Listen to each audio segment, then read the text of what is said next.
এভাবে রুই মাছের রেসিপি একবার বানিয়ে দেখুন, সবাই দেখবেন আঙুল চেটে খাচ্ছে। সর্ষে বা পোস্ত দিয়ে তো প্রায়শই আমরা খেয়েই থাকি, তবে এভাবে একবার সাদা তিল দিয়ে রুই তিল বানালে কিন্তু অসাধারণ লাগে খেতে। এর জন্য এখানে 6 পিস মাছ নিয়ে নিয়েছি। এবার এই মাছে ভালো করে নুন, হলুদ আর লাল লঙ্কার গুঁড়ো মাখিয়ে নিচ্ছি। প্রথমে হলুদ দিয়ে নিয়েছি, তারপর লঙ্কার গুঁড়ো আর পরিমাণ মতো নুন দিয়ে ভালো করে মাখিয়ে নেব। হাতে যদি সময় না থাকে, খুবই কম সময় থাকে, তাহলে মাখিয়েই সঙ্গে সঙ্গে ভেজে নিতে পারেন। আর হাতে যদি একটু সময় থাকে তাহলে 10 মিনিট মতো রেস্টে রেখে দিলে তাহলে কিন্তু এর স্বাদটা অনেক বেশি বেড়ে যায়।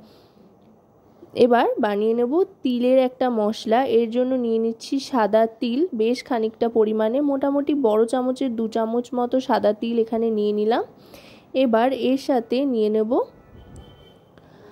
আদার টুকরো, কয়েকটা চেরা কাঁচা লঙ্কা, যতটা ঝাল খাবেন তার উপরে নির্ভর করে লঙ্কার পরিমাণটা কম বেশি করে নিতে পারেন। আর নিয়ে নিচ্ছি রসুনের কোয়া, সাথে সামান্য একটু জল নিয়ে নিচ্ছি, এতে করে মিশ্রণটা বানাতে সুবিধা হবে। এবার এটার একটা পেস্ট তৈরি করে নেব। আর এবার কড়াইতে দিয়ে দেব সর্ষের তেল। অবশ্যই কিন্তু এই রেসিপিটা সর্ষের তেল দিয়েই তৈরি করতে হবে, তাহলে যেমন ঝাঁঝ হবে তেমনি স্বাদ হবে। সর্ষের তেলটা একটু গরম হয়ে আসলে তারপর গ্যাসের ফ্লেমটা লোতে করে দিয়ে দেব হাফ চামচেরও কম নুন। এতে করে মাছ ভাজার সময় খুব বেশি তেল ছিটকবে না। এটা একটা মাছ ভাজার টিপস হিসেবে আপনারা কাজে লাগাতে পারেন।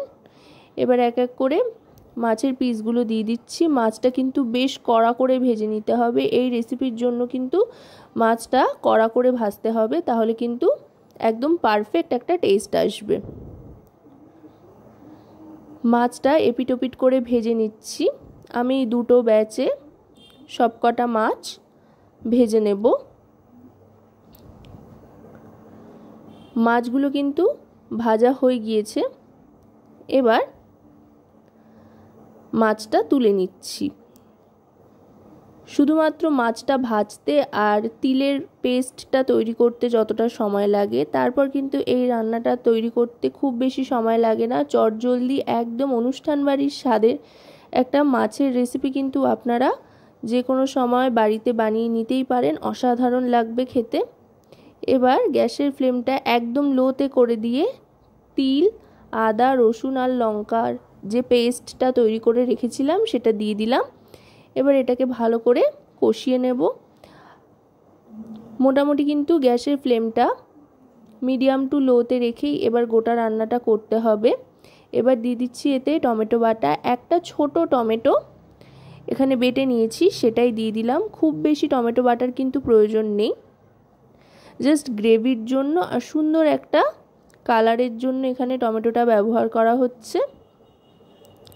এবার টমেটোর কাঁচা গন্ধটা চলে যাওয়া পর্যন্ত আর গ্রেভি থেকে তেল ছাড়া পর্যন্ত কিন্তু রান্না করতে থাকবো। সামান্য একটু জল দিয়ে দিলাম যাতে লেগে না ধরে। জল দিয়ে আরও খানিকক্ষণ কষিয়ে নেব। এবার এতে দিয়ে দেব জিরে গুঁড়ো 1 টিস্পুন পরিমাণে।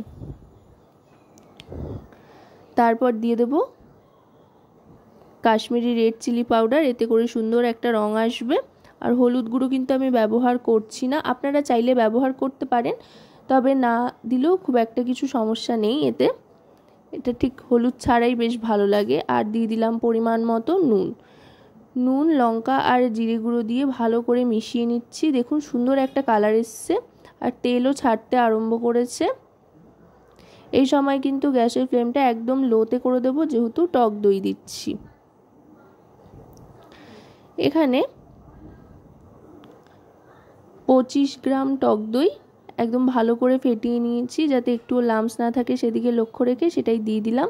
টক দইটা দিয়ে এবার ভালো করে মিশিয়ে নেব। টক দই দেওয়ার সময় কিন্তু লক্ষ্য রাখতে হবে যাতে গ্যাসের ফ্লেমটা একেবারে লোতে থাকে আর আগে মশলার থেকে যাতে তেলটা ছেড়ে দেয়, তারপরেই কিন্তু টক দইটা দিতে হবে। টক দই দিয়ে ভালো করে মিশিয়ে নিলাম।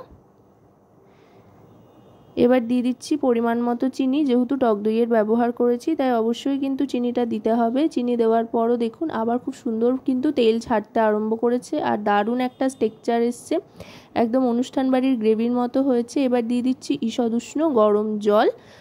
জলটা দিয়ে একবার ভালো করে মিশিয়ে নিয়ে গ্যাসের ফ্লেমটা মিডিয়ামে করে দেবো। যেহেতু ঈষৎ উষ্ণ গরম জল এখানে ব্যবহার করলাম, তাও হাফ বাটি মতো, তাই দেওয়ার সাথে সাথে কিন্তু গ্রেভিটা ফুটে উঠতে আরম্ভ করবে। আর গ্রেভি ফুটতে আরম্ভ করলেই মাছ ভাজাগুলো দিয়ে দেবো, দিয়ে ফুটিয়ে নেব আর আলতো হাতে একটু এপিট ওপিট করে নেব খুন্তির সাহায্যে।